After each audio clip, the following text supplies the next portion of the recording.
எத்தனை சாமி வந்ததையா, இது எந்தெந்த சாமி தந்ததையா,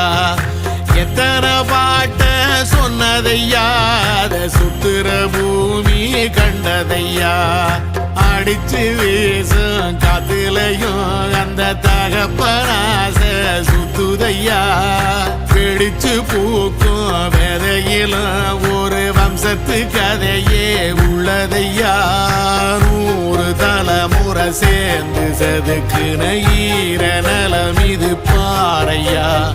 வாழும் வரையிலும் நீயும் விதைக்கிற கடமை இருக்கு கேளையா, கோடி விளக்காயேந்தி கிடந்த வீடும் இருண்டது ஏனையா, மாட விளக்கா நீயும் வரத்தான் வீடும் ஏங்கி நிக்குதையா.